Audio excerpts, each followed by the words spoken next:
selalu untuk kebaikanku.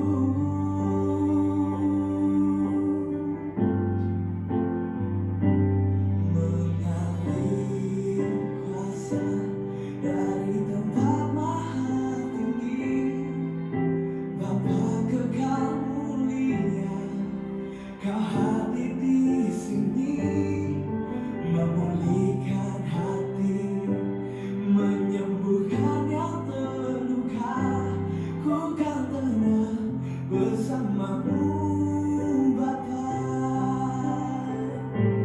Mengalir kuasa dari tempat maha tinggi, Bapa kekal mulia, Kau hadir di sini, memulihkan hati, menyembuhkan yang terluka. Ku kan tenang bersamamu, Bapa.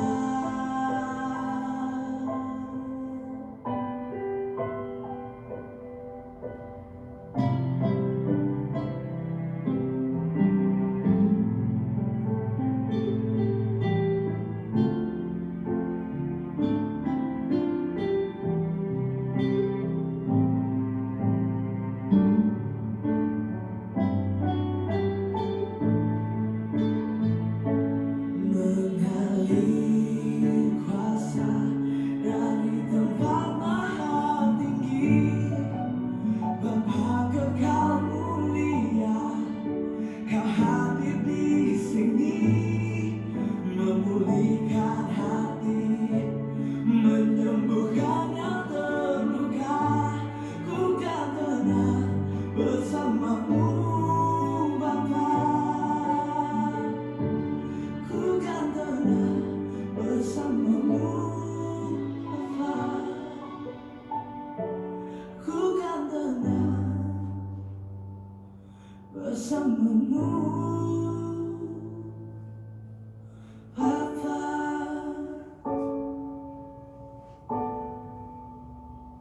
Oh,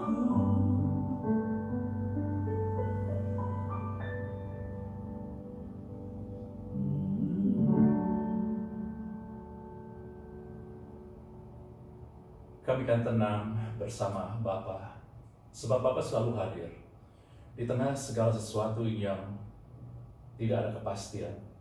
Satu hal yang pasti adalah kasih-Mu selalu ada buat kami. Karya Yesus telah menyediakan pertolongan dan kuasa dari surga.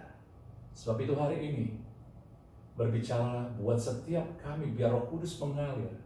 Dan apa yang disampaikan bukan datang daripada manusia, tetapi datang dari tata kasih karunia Allah mengalir, menolong, mengangkat, membangun anak-anak-Mu. Berbicaralah, kami siap di dalam nama Tuhan Yesus. Mari kita yang siap katakan amin. Selamat pagi Bapak Ibu, saudara-saudari terkasih. Hari ini tema kita adalah apa yang tersisa. Ya, dari gambar ini Anda juga bisa udah tahu bahwa ini bicara tentang apa yang tersisa di kita yang harus kita lakukan. Karena hari-hari ini banyak orang bengong dengan apa yang hilang dalam kehidupannya. Hari-hari ini banyak orang yang memikirkan dulu ada, sekarang tidak ada, sehingga akhirnya jadi stres. Tetapi apa kata firman Tuhan? Yuk kita lihat langsung. Dari 2 Timotius 4 ayat 9 dan 11. Ya, saudara-saudari, Timotius ini adalah kitab yang terakhir ditulis oleh Paulus. Nah, minggu lalu kita sudah lihat surat dari Paulus juga, ya, bahwa bagaimana kita melihat bergerak bersama Tuhan. Di dalam firman Tuhan, Filipi 1:6, bahwa rancangan Tuhanlah yang pasti digenapi di dalam kehidupan kita. Dan Tuhan bergerak di dalam kasih karunia dan damai sejahtera. Lalu Dia selalu mau kita bergerak bersama orang percaya. Lalu kemudian kita selalu terhubung dan bersekutu di dalam kabar baik, firman Tuhan. Ini minggu lalu, Anda silakan lihat. Tetapi ini kelanjutannya, karena Tuhan selalu bergerak. Saya katakan, khotbah minggu adalah tuntunan Tuhan. Tetapi pendalaman Alkitab, Anda harus kenal Tuhan untuk Anda semakin kuat. Minggu Anda tahu Tuhan mau Anda melangkah kemana, tetapi hari-hari persekutuan Anda di dalam pengenalan akan firman Tuhan membuat Anda kenal Dia dan Anda akan menjadi kuat. Firman Tuhan dalam kitab Daniel katakan umat yang mengenal Tuhan yang menjadi kuat dan bertindak.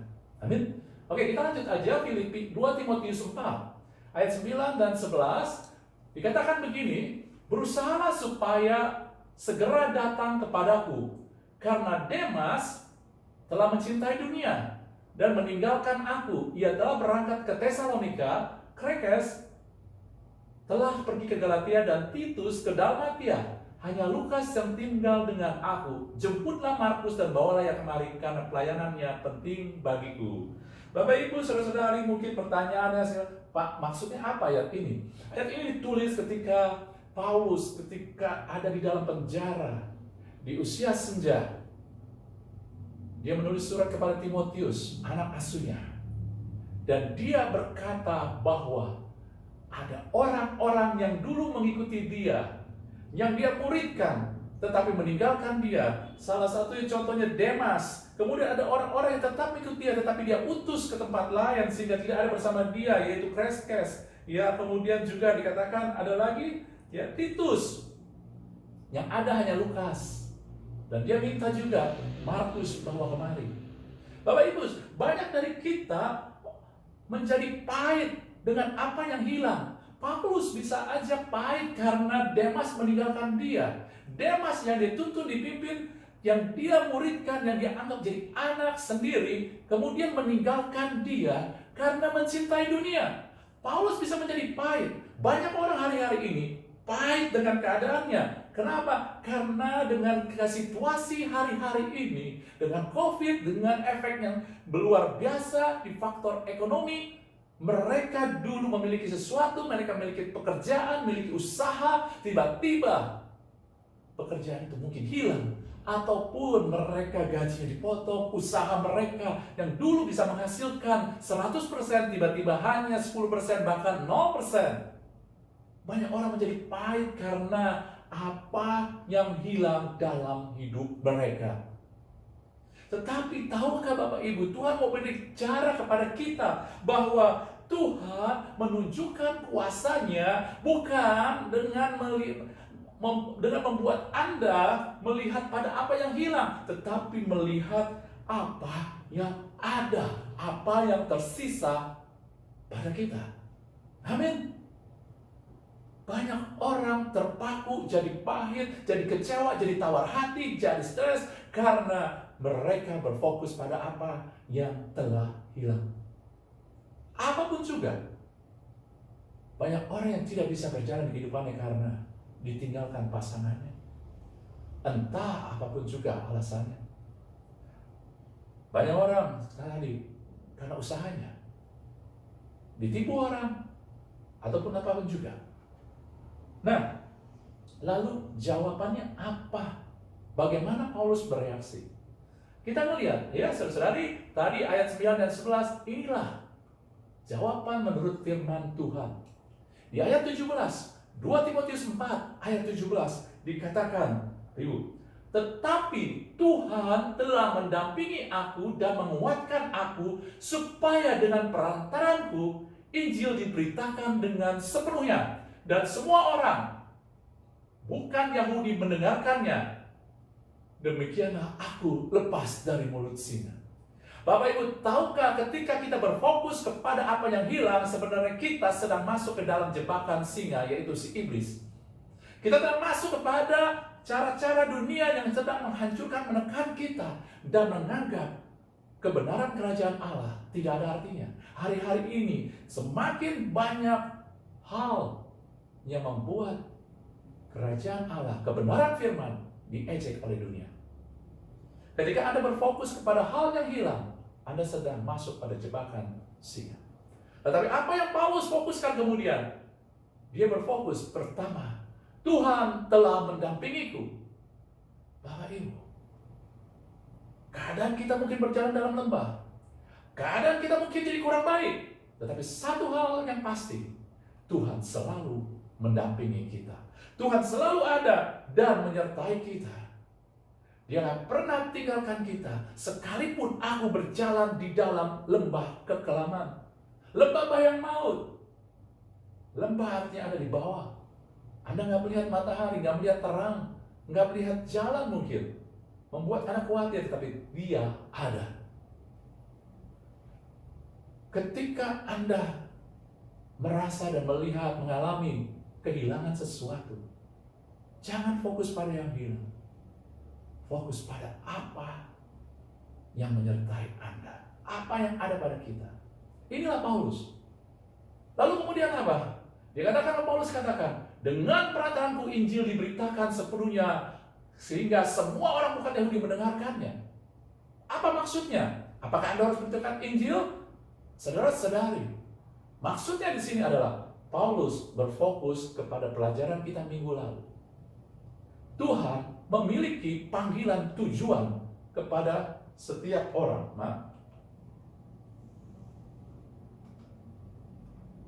Tuhan punya tujuan, rancangan bagi setiap kita. Apa yang dimulai oleh Tuhan, yaitu rancangan di dalam hidup kita, akan Tuhan selesaikan, apapun keadaannya.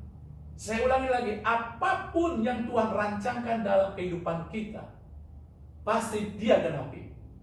Anda ingat ayatnya kemarin, minggu lalu? Filipi 1 ayat 6. Amin. Apa yang dimulai oleh Tuhan akan Dia selesaikan hingga sempurna. Kalau Dia punya rencana, buat Paulus rancangannya adalah memberitakan Injil pada orang bukan Yahudi. Digenapi. Buat Anda dan saya mungkin lain dari Paulus, itu pun digenapi. Anda memiliki panggilan dan rancangan Tuhan. Ketika Anda percaya kepada Tuhan, menerima Yesus, Anda telah diberikan tujuan baru, rancangan Tuhan, rancangan masa depan. Ketika Anda berfokus pada yang hilang, Anda sedang berpikir Tuhan tidak bisa menggenapi apa yang Dia rancangkan. Kita tidak sedang bekerja sama dengan Dia. Amin. Sebab itu ketika keadaan sedang tidak baik, begitu banyak yang hilang dari kehidupan kita. Entah kenyamanan, banyak orang nggak bisa hilang kenyamanan.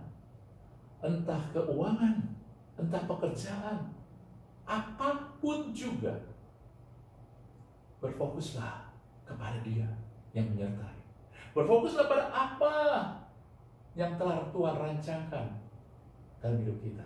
Amin. Ini aja. Berfokuslah dengan apa yang ada pada kita. Paulus tidak bersedih dengan hal yang hilang, karena terbukti, nanti kita akan lihat. Tetapi ini dia, simple, selesai. Dan saya mau kasih unjuk bahwa inilah cara Tuhan bekerja. Kalau Anda dan saya mau bekerja sesuai dengan cara Tuhan, secara praktikal, inilah cara Tuhan bekerja. Kita lihat lagi, bagaimana dalam perjanjian lama memiliki prinsip yang sama. Anda tahu Simpson? Simpson adalah orang yang dipakai Tuhan, dan Tuhan punya tujuan buat dia menjadi pemerintah, menjadi orang yang menjadi hakim. Hakim zaman itu adalah seperti raja yang melindungi bangsa Israel dari musuh-musuhnya. Tetapi kemudian karena kecerobohannya, karena kedagingannya, dia kehilangan banyak hal. Akhirnya mata dia buta. Akhirnya dia kehilangan kekuatan. Dan terjadi di akhirnya ditawan. Dan apa yang terjadi? Di dalam Hakim ayat 16, pasal 16 ayat 25 dikatakan, ketika hati mereka gembira, orang-orang Filistin, Simpson ditawan, berkatalah mereka, panggil Simpson untuk melawak bagi kita. Simpson dipanggil dari penjara, lalu ia melawak depan mereka, kemudian mereka menyuruh dia berdiri di antara tiang-tiang. Saudara-saudari, Simpson sebelumnya adalah orang yang ditakuti orang bangsa Palestina karena kekuatan yang luar biasa. Simpson yang selama ini dialah yang membuat orang Filistin menjadi olok-olok. Tetapi sekarang Simpson kehilangan. Dia kehilangan penglihatannya. Dia telah dibutakan oleh orang Filistin. Dia kehilangan kekuatan yang adikodrati. Dia kehilangan harga dirinya. Dia disuruh melawak. Tetapi Simpson tidak. Pada akhirnya oleh penyertaan Tuhan, dia berkata kemudian pada Tuhan, Tuhan berikan kali ini aja kekuatan, biar dia bisa menghancurkan orang-orang musuh-musuhnya ini. Dan Anda tahu, Tuhan yang menyertai dia mendengar permintaannya. Dia berlihat, dia berfokus bukan pada apa yang dilihat, bukan apa yang hilang, bukan apa yang hilang, tetapi Allah yang menyertai dia. Lalu kemudian dia ingat panggilannya adalah untuk menghancurkan musuh-musuh orang Israel. Dan Tuhan bekerja dengan apa yang ada, sisa-sisa yang ada. Dan kalau Anda lihat sendiri, kekuatan Simson ada pada rambutnya yang tidak pernah dipotong, kepalanya yang tidak pernah tersentuh dengan gunting ataupun pisau cukur. Dan ketika dia di penjara, akhirnya rambutnya tumbuh. Ini adalah suatu pernyataan, suatu gambaran bagaimana kita harus mulai melihat dengan pola pikir yang baru. Inilah pikiran kita, jangan disentuh oleh pola dunia.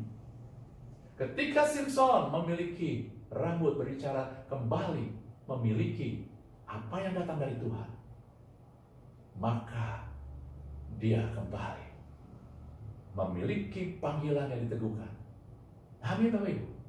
Kemudian juga kita melihat dari perjanjian baru, Anda bisa melihat Tuhan bekerja ketika Anda mulai berfokus pada Dia yang menyertai. Ketika Anda mulai tahu dan mulai percaya Anda itu punya rencana. Kalau Anda belum tahu, nggak masalah. Karena Tuhan ngasih tahu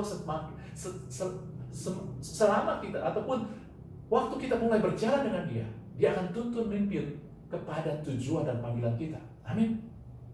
Dari perjanjian baru, suatu ketika ada seorang wanita yang ketahuan berzina. Dari Yohanes 8 ayat 4, mereka menempatkan perempuan itu di tengah-tengah, lalu berkata kepada Yesus, "Rabi, perempuan ini tertangkap karena dia berbuat zina." Wanita ini kehilangan harga diri. Wanita ini kehilangan teman-teman yang menjauhi dia, dan sosial pun menjauhi dia.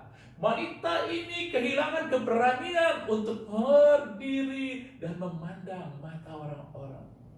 Dia hilang sudah keberaniannya, harga dirinya. Dia hilang merasa layak. Tetapi yang tersisa di wanita ini adalah Yesus yang berkata, "Aku pun tidak menghukum engkau. Pergilah, jangan berbuat dosa lagi." Ketika Yesus mengampuni wanita ini, Dia berarti menyediakan diri untuk menuntun, memimpin wanita ini. Dia memberikan diri untuk menyertai wanita ini. Saudara-saudari, sama seperti wanita ini, Anda pun ketika dosa-dosa Anda dan saya diampuni di atas kayu salib, Tuhan memberikan dirinya menuntun, memimpin, menyertai kita semua. Lalu ketika Yesus itu katakan, "Pergi, jangan berbuat dosa lagi." Wanita ini diberikan tujuan yang baru, kesempatan yang kedua, di mana dia diberikan tujuan yang baru, dan wanita ini menerima segala yang Tuhan berikan. Maria Magdalena berubah. Dia memiliki tujuan yang baru. Dia masuk di dalam bagian dari kerajaan Allah yang luar biasa. Bapak, Ibu, saudara-saudari,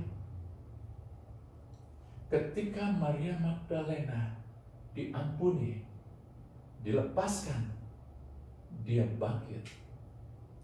Dan dia harus melupakan apa yang dulu, apa yang hilang, harga dirinya, apa yang hilang, teman-teman sosial yang menjauh dia, apa yang hilang, keberanian dia tinggalkan, dan dia fokus pada penyertaan Tuhan.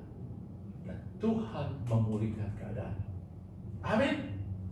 Begitu banyak di ayat-ayat Alkitab yang memperlihatkan bagaimana Tuhan bekerja dengan yang tersisa.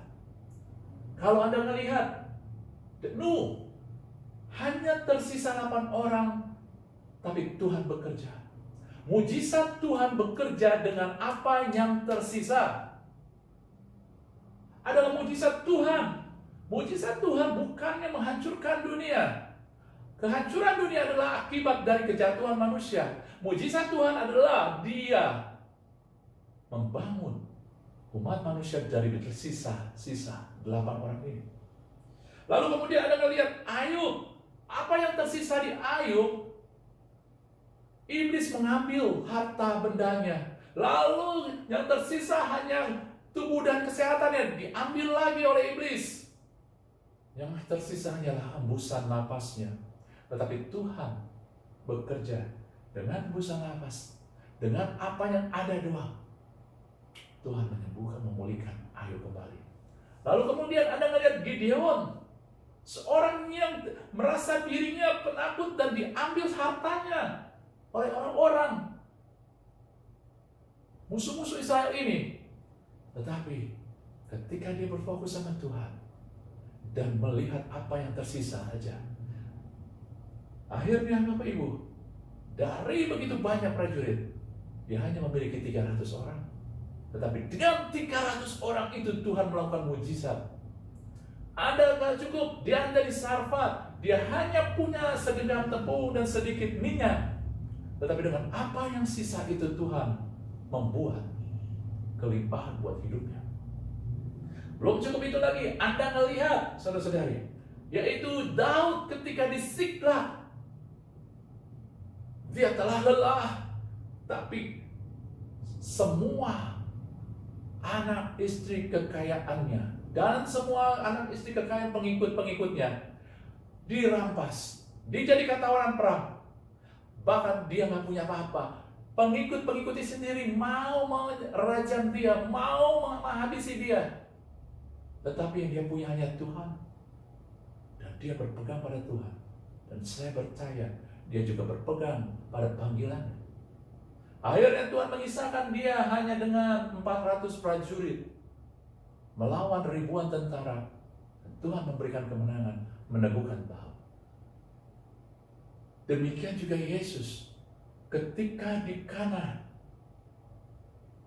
yang tersisanya air, mungkin itu juga air untuk tempat cuci kaki. Hanya sisa-sisa. Tetapi dengan yang ada yang sisa itu, Yesus melakukan mujizatnya. Bapak Ibu, makin banyak wanita pendarahan, kehilangan harta benda untuk berobat, kehilangan percaya diri. Tetapi dengan apa yang ada, dengan sisa-sisanya, itu dia melihat ada Yesus di depan dia. Dia dengan sisa kekuatannya menjamah Yesus. Dan Tuhan bekerja dengan apa yang sisa itu, saudara-saudari. Tuhan tidak bekerja dengan apa kelimpahan kita, tapi Tuhan bekerja dengan apa yang sisa. Itulah sebabnya juga Tuhan bicara, berbahagialah orang yang miskin di hadapan Allah, karena mereka punya kerajaan Allah. Kerajaan Allah bicara tentang kuasa. Ketika Anda merasa Anda tidak memiliki sesuatu, Anda hanya memiliki sisa-sisa, maka kerajaan Allah, kuasa kerajaan Allah bekerja. Ini bukan berarti kalau Anda punya harta, Tuhan tidak bekerja. Tetapi ketika kita memiliki harta, kita memiliki hati, ketika kita memiliki hati yang tidak mengandalkan harta, tetapi Tuhan, aku gak sanggup apa-apa tanpa Engkau, Tuhan akan bekerja kepada kita dengan luar biasa. Inilah saya mau katakan, Bapak Ibu, kuasa Tuhan tidak bekerja pada apa yang hilang, yang tidak ada pada kita. Tetapi kuasa Tuhan bekerja pada apa yang tersisa, pada apa yang ada pada kita. Dengan penyertaan Dia, rancangan Dia buat kehidupan kita. Dan Dia punya rancangan buat Anda dan saya. Amin. Tadi saya katakan, Paulus ketika dia mulai berfokus pada Tuhan, ketika dia mau fokus pada panggilannya, apa yang terjadi? Di dalam Timotius, dia katakan tadi 2 Timotius 4 ayat 9 dan 11, Demas meninggalkan dia. Dan juga ada orang-orang yang harus dia utus sehingga gak ada bersama dia. Ketika dia berfokus pada Tuhan, Ketika dia fokus pada panggilannya, Anda tahu pada akhirnya apa? Akhirnya adalah orang yang ada sama dia siapa? Lukas. Lukas menulis Injil Lukas dan Kisah Para Rasul karena tuntunan Paulus. 2 Timotius ditulis di tahun 64. Kitab Lukas pun kira-kira ditulis pada tahun yang sama. Dituntun, dipimpin oleh Paulus karena Lukas muridnya. Apa yang sisa pada Paulus yaitu Lukas, Tuhan jadikan luar biasa. Aturan hanya Paulus, sekarang ada Lukas yang memberkati umat Tuhan, kerajaan Allah. Bukan hanya Lukas, kemudian disuruh bawa Markus, masih ada Markus, walaupun dia belum datang, tetapi itu yang ada pada sisa kita. Markus akhirnya menulis Injil Markus dan menjadi berkat. Aturan hanya Paulus, tetapi kemudian Anda dan saya memiliki Lukas dan Markus, dan juga tentunya Timotius. Anda melihat sendiri, dari hanya Paulus akhirnya bertambah Lukas dan Markus. Ketika Paulus berfokus pada Dia yang menyertai saya, ketika Paulus berfokus pada Tuhan punya rencana, panggilan buat hidup saya. Amin Bapak Ibu. Ayub mengerti tentang ini. Satu ayat dari Ayub ini saya tutup. Sebelum kita menerima perjamuan kudus, saya mengundang Anda dan saya untuk bersama-sama menerima perjamuan kudus. Anda di rumah, Anda silakan ambil. Anda boleh pakai cracker, boleh pakai roti perjamuan kudus, boleh pakai roti, saudara.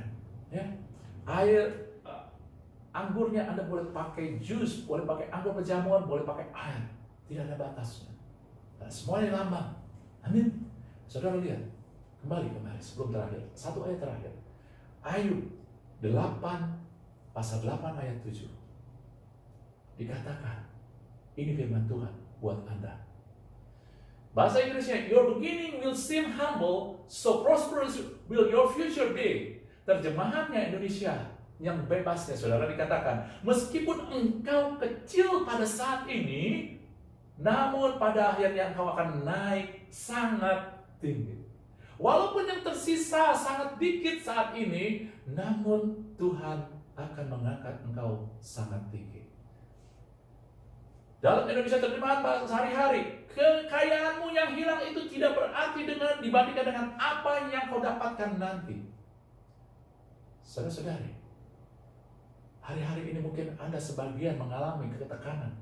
Mungkin usaha Anda yang tersisa hanya 10%, mungkin hanya tinggal 1%, bahkan 0% sekalipun. Tetapi Anda tetap miliki Tuhan, Anda tetap miliki janjinya. Pegang itu. Kalau tidak ada secara fisik yang Anda punya, Anda tidak ada sesuatu. Anda punya penyertaan Tuhan, Anda punya janji Tuhan. Pegang itu. Mungkin Anda hari-hari ini hanya memiliki kekuatan yang tersisa sedikit karena hidup begitu berat. Anda sudah nggak sanggup lagi, hari lepas hari Anda mengalami, saya sudah nggak sanggup lagi Tuhan. Tetapi saya mau katakan, Tuhan mau katakan kepada Anda, Tuhan menyertai kan. Tuhan memegang engkau dengan tangan kanan yang memberi kemenangan. Jangan berhenti berharap. Mungkin hari-hari ini Anda telah hilang harapan karena setiap usaha gagal lagi. Anda nggak punya lagi kemampuan, keberanian. Tapi saya mau katakan firman Tuhan, Tuhan mau ngomong hari ini. Ini perkataan Tuhan buat Anda. Walaupun engkau tidak punya kemampuan, jangan berhenti. Engkau tetap punya Tuhan. Kembalilah kepadanya. Kembalilah berharap kepadanya. Percayalah kepadanya. Sebab Tuhan memakai apa yang ada, sekalipun tidak ada, dan hanya janjinya dan penyertaannya untuk mengangkat engkau dan saya. Yesaya 49 15-17 katakan, dapatkah seorang perempuan melupakan bayinya sehingga ia tidak menyayangi anaknya dalam kandungannya, sehingga dia melupakan? Kalau dia bisa, kalau seorang wanita bisa melupakan, Tuhan bilang, aku tidak akan melupakan engkau. Lihat, aku telah melukiskan engkau di telapak tanganku. Tembok-tembokmu ada di depan mataku. Orang-orang yang membangun engkau datang bersegera. Ini perkataan Tuhan buat Anda dan saya. Tangkap ini. Orang-orang yang membangun engkau datang bersegera. Angkatlah mukamu dan lihatlah sekelilingmu. Mereka semua berhimpun datang kepadamu demi Tuhan yang hidup. Inilah perkataan Tuhan buat Anda. Terima itu. Amin. Kita terima kebenaran firman ini. Saudara, kita terima dengan kita materaikan dengan persekutuan tubuh dan darah Tuhan Yesus. Yuk kita siapkan. Haleluya.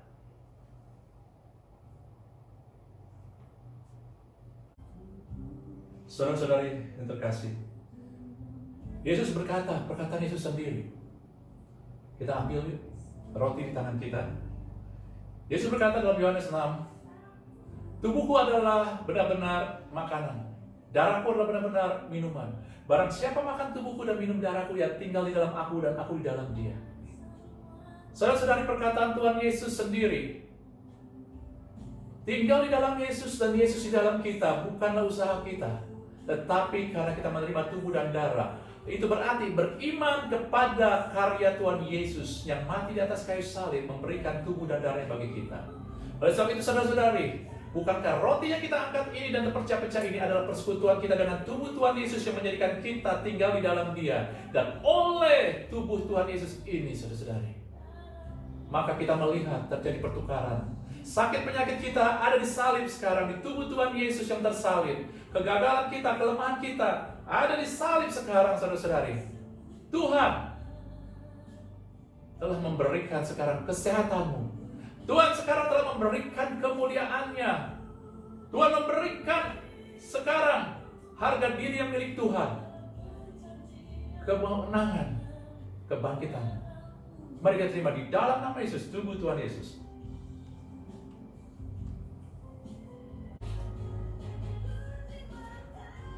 Mari saudara, kita angkat cawan berisi anggur di tangan kita. Saudara, Yesus berkata, sama seperti Bapa mengutus aku dan aku hidup oleh Bapa, demikian juga siapa yang makan tubuhku, artinya terima tubuh dan darah Tuhan Yesus, akan hidup oleh aku. Saudara-saudari, apapun yang tersisa, mungkin gak ada sesuatu, tetapi Tuhan katakan, di dalam persekutuan dengan tubuh dan darah Dia menghidupkan Anda dan saya. Saudara-saudari, bukankah cawan yang atas kita mengucap syukur ini? Ada persekutuan kita dengan darah Tuhan Yesus, sehingga menjadikan Anda miliknya, dan Dialah yang bertanggung jawab dan menghidupkan Anda dan saya. Anda milik Dia, kita semua milik Dia yang terkasih. Saudara-saudari, mari kita terima di dalam nama Yesus darah perjanjian baru.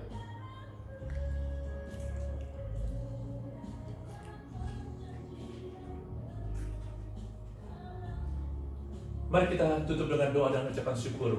Tuhan Yesus, terima kasih. Kami terima kemenangan daripadamu. Tuhan Yesus, terima kasih. Kami diberikan firman yang hidup yang menghidupkan kami. Dan setiap orang yang hari ini, dan siapapun juga yang mendengar firman kebenaran ini, mereka dihidupkan oleh firman yang datang daripadamu. Bahwa orang-orang yang membangun mereka dan kami semua datang bersegera. Kehidupan kami dibangun oleh Tuhan dan tidak akan gagal, Tuhan. Dan kami percaya oleh anugerah Tuhan semata dan karya Tuhan Yesus sendiri. Roh Kudus di dalam kami bekerja meninggikan Tuhan Yesus, menggenapi apa yang Tuhan Yesus janjikan buat kami. Kami terima di dalam nama Yesus. Haleluya. Amin. Tuhan berkati.